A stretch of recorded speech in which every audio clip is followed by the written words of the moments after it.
T'imagines par où tu es passé?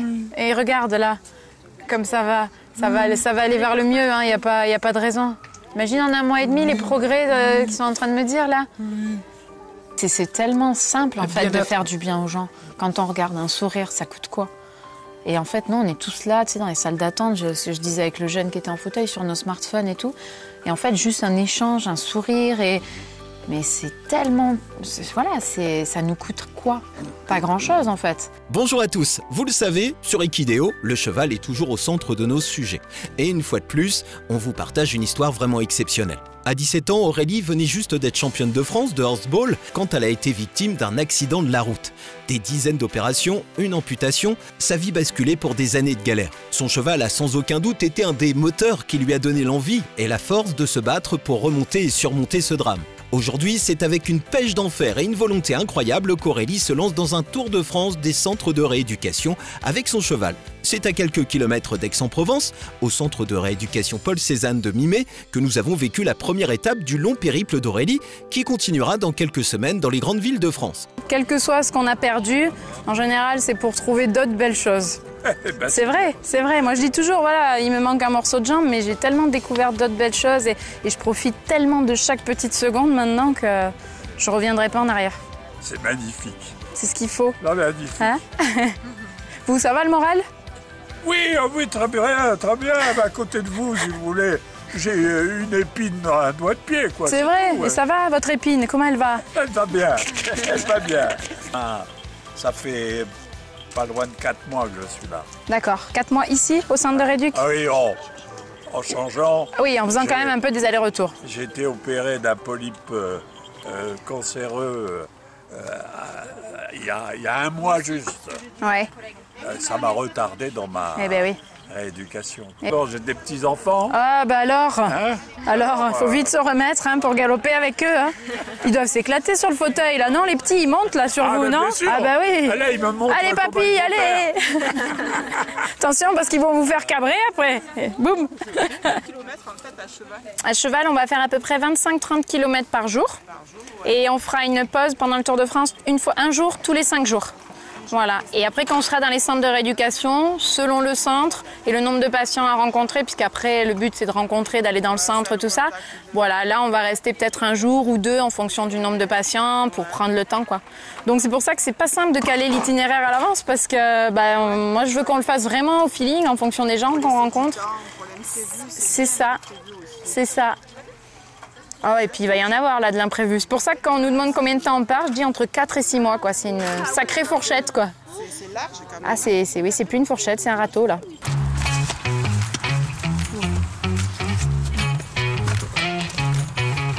Doucement, vous. Attends. Merci, mon bonhomme.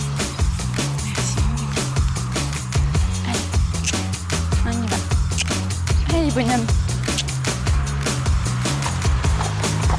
Ce programme vous est présenté par Kevin Bacons. Moi, quand je me suis retrouvée, ce qui est bizarre, c'est qu'en fait, t'as l'impression que ça t'arrivera jamais à toi, clairement. Et la veille, t'es en boîte, t'es là, tu danses. 1 mois avant, tu viens d'être championne de France. Je venais d'être championne régionale de danse à la Motte Beuvron, donc pour les championnats de France de horseball. Et puis en boîte, tous les soirs, machin, enfin, jeune aixoise, quoi. Et puis boum, d'un coup, t'es là, t'es par terre, sur le carreau. Et là, tu dis, qu'est-ce qui s'est passé, quoi? Tu as vaguement entendu un bruit de voiture, tu n'as pas bien compris ce qui s'est passé. T'es par terre, et par contre, t'as pas mal. T'es bien. J'étais juste bien, j'avais sommeil, en fait. Et c'est vrai, ce qu'on dit, c'est qu'il paraît que, je crois que quand il y a un choc tel, en fait, ça dégage pas mal d'endorphines.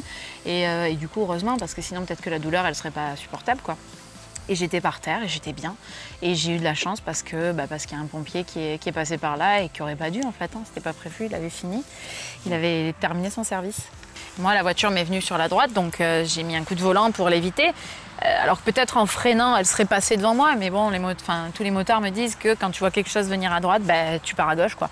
Mais à gauche, il y avait la barrière centrale, donc j'ai frappé la première barrière au niveau du bassin et l'autre au niveau du pied. N'hésitez pas à partager ce reportage avec vos amis et lui laisser un commentaire d'encouragement. N'oubliez pas de vous abonner à notre page Facebook pour être prévenu de nos publications. Et donc là, j'ai l'impression que j'avais juste envie de m'endormir, que j'avais très sommeil. Je savais, parce que j'étais hyper consciente. Je me disais, bon, j'ai eu un accident, il faut pas s'endormir. Hein. On lui dit toujours, reste avec moi, reste avec moi. C'est exactement ça. Mais non, je veux juste me reposer 2 minutes, quoi. T'inquiète, je m'endormirai pas, je lui disais au pompier. Et donc, pompier qui était là, et puis je vois ses yeux, des yeux bleus, mais incroyables. Et c'est ces yeux qui m'ont fait tenir, mais des yeux. Et j'étais là et je me disais, putain, t'es en train de peut-être de crever, et tu fixes ces grands yeux bleus, ça craint quand même. Et puis il me dit, regarde mes yeux. Je dis, oui, bah avec plaisir, il n'y a pas de souci.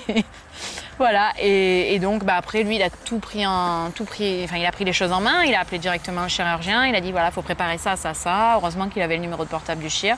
Et on est parti direct à l'hôpital, ils m'ont stabilisé, et puis s'en sont suivis les premières opérations, quoi. Il y en a eu 5-6, quoi. J'avais envie de l'engueuler, j'ai dit, putain, elle est montée sur un cyclo, elle ne me l'a pas dit. J'ai dit, quand elle arrive, elle va comprendre, tu vois. Et après, quand je suis arrivé là-bas et que j'ai vu la gravité et que j'ai entendu ce que m'ont dit le chirurgien et son frère, j'ai dit, putain, finalement, tu es un petit homme, parce que dans 2 minutes, tu faisais le coléreux, parce que tu vas l'engueuler, et là, tu es en train de te caguer dessus, parce que tu ne sais pas si elle va s'en sortir, quoi. Donc, c'est énorme. Voilà, donc je ne le souhaite pas à mon pire ennemi, ça. Et ça n'est suivi des moments de rééducation, là, où j'étais seul dans la nuit, dans la salle d'attente, où tout le monde me disait de partir, mais moi je ne partais pas. Je vais faire quoi? Je ne dormais plus. Donc.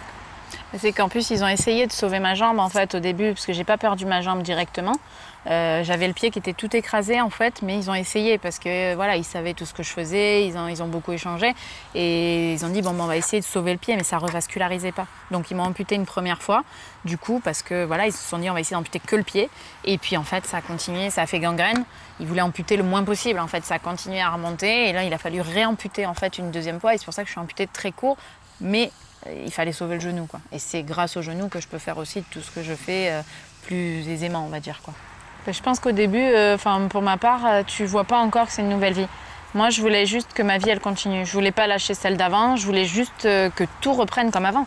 Je voulais être une étudiante à Aix. Je voulais reprendre mon horseball. Je voulais reprendre ma danse. Je voulais qu'on me rende ma jambe. Au début, tu y crois pas. Tu te dis, je vais me réveiller. C'est pas possible. Ça peut pas m'arriver à moi. Ça arrive qu'aux autres, ce genre de choses. Ça t'arrive pas à toi. C'est pas possible. On se croit toujours, tu vois. Donc, au début, pour moi, c'était pas une nouvelle vie. Au début, c'était non, il faut que je vais récupérer ma jambe, il va y avoir un truc. Enfin, j'avais l'impression que j'allais me réveiller, quoi. Après, au bout d'un moment, tu finis par intégrer l'idée et là te dire, je fais quoi? J'essaie de récupérer tout ce que j'avais avant, coûte que coûte, et on verra bien. Ou je me dis qu'en effet, démarre une nouvelle vie et je prends les choses autrement, quoi. Mais il faut du temps, hein. Clairement, moi, avant de me dire c'est une nouvelle vie, maintenant, je suis capable de te le dire, mais avant, non. Avant, c'était juste, il faut que je refasse ça, il faut que je refasse ça, il faut que je refasse ça, juste pour me prouver que je pouvais faire et que c'était encore ma vie d'avant qui continuait. Maintenant, oui, je dis je vais refaire ça, mais parce que j'y prends du plaisir et que ça m'apporte quelque chose. Plus parce que je suis à la recherche de me prouver que ma vie, elle continue. Non, il y a des choses de ma vie d'avant que je ne fais plus, parce que c'est galère, le ski, j'ai tiré un trait dessus, parce que par rapport à mon genou, c'est compliqué. J'ai pas autant de plaisir que la galère que ça représente. Mais je peux, voilà. Mais voilà, donc nouvelle vie, oui, maintenant, c'est ce que je me dis. Mais au départ non. Tu veux te dire, ta vie, elle continue et tu t'accroches à tout ce qui reste et tu essaies de rabibocher les morceaux, quoi, en fait. Le moment qui était très difficile pour moi, c'est quand il a fallu prendre la décision. Et bon, sa maman n'était pas là. Et il a fallu prendre la décision. Donc ils ont fait venir les 2 chirurgiens de Marseille, de la Timone et Cortil. Et il dit voilà, si on lui garde son pied, elle va souffrir tout le temps, elle aura toujours mal, parce qu'on peut arriver, mais ça sera mal vascularisé, elle va souffrir, ce sera une galère. Et ils étaient tous pour l'amputation, vous savez, alors toujours pareil, hein, on fait des belles prothèses, on fait ci, on fait ça, alors tu entends ça, mais t'as pas envie d'entendre ça. T'as pas envie d'entendre ça, tu vois. Mais après, il faut prendre une décision, alors tu es là, je fais quoi? Est-ce qu'elle va me reprocher un jour? Est-ce que si, est-ce que là, Donc ça a été un moment très difficile, tu vois. Et puis il a fallu prendre la décision, donc j'ai dit on ampute et on fera avec, quoi. Je voulais pas qu'elle souffre toute sa vie, parce que pareil, elle n'aurait pas pu avoir des talons, mettre des jupes, tout. J'ai dit à la limite, j'ai misé sur le fait qu'avec des prothèses, ça pourrait aller, tu vois. Donc on a pris ça, on a pris cette décision, et ça a été un moment très difficile. Et le deuxième de cette période, c'est comme elle n'était pas très consciente, j'ai dit qu'elle va sortir de l'opération, comme je la connais, qu'elle est vive, qu'elle est lucide. Quand tu es couché sur un lit d'hôpital, tu vois tes 2 pieds là. Oui. Tu Ouais, vois, j'en voyais tes deux qu'un. pieds.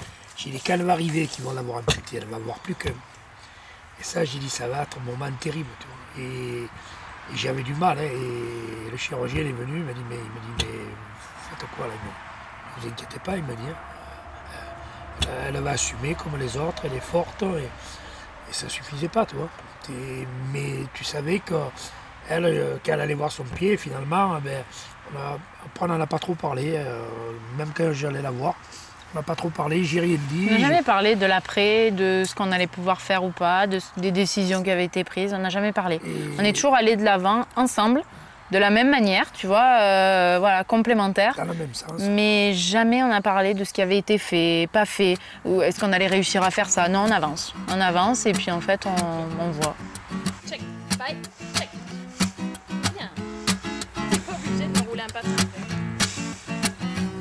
Hop, hop. Couche-toi.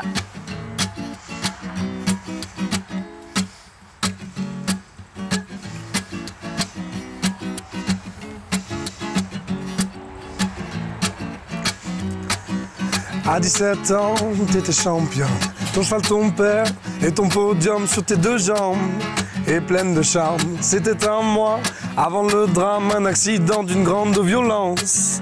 Proportionnel à l'ignorance du chauffard qui t'a brusquement renversé, laissant pour morte sur le bas-côté. Le bloc est devenu ta maison. Tu passes tes examens à l'hôpital entre 2-3 opérations. T'as ton diplôme phénoménal, tu poursuis le sport, c'est ta passion. Le ski, la danse et l'équitation, grâce aux prothèses faites maison de notre papa, c'est un champion. J'avais des rêves et je les ai vécus. J'avais des peurs et je les ai vaincus. Une jambe de perdu, c'est dire regarde changer. Un Tour de France pour vous le prouver. Il donnerait sa vie pour la tienne. Il t'accompagne où le vent te mène, il est ton carburant. Depuis toujours, la France avec toi, il en fera le tour et relier un max de Sanderé et Duc, par les eaux, les monts et même les viaducs. Le handicap, non, c'est pas la mort, bien au contraire, ça nous rend plus forts. Et relier un max de casernes de pompiers pour un par un, tous les remercier car il y a 15 ans, ils t'ont sauvé. Sans eux jamais tu n'aurais existé. Et faire étape dans vos foyers, preuve d'une belle solidarité pour changer enfin tous ces préjugés sur les personnes handicapées. J'avais des rêves et je les ai vécus. J'avais des peurs et je les ai vaincus. Une jambe de perdu, c'est dit regarde changer. Un Tour de France pour vous le prouver. Le handicap, non, c'est pas tabou. De tous ces clichés, nous en viendrons à bout pour vivre ensemble et surtout partager. C'est là tout le but de ce projet. De ce projet. J'avais des rêves et je les ai vécus. J'avais des peurs et je les ai vaincus. Une jambe de perdu, c'est dit regarde changer. Un Tour de France pour vous le prouver. Pour vous le prouver. Pour vous le prouver.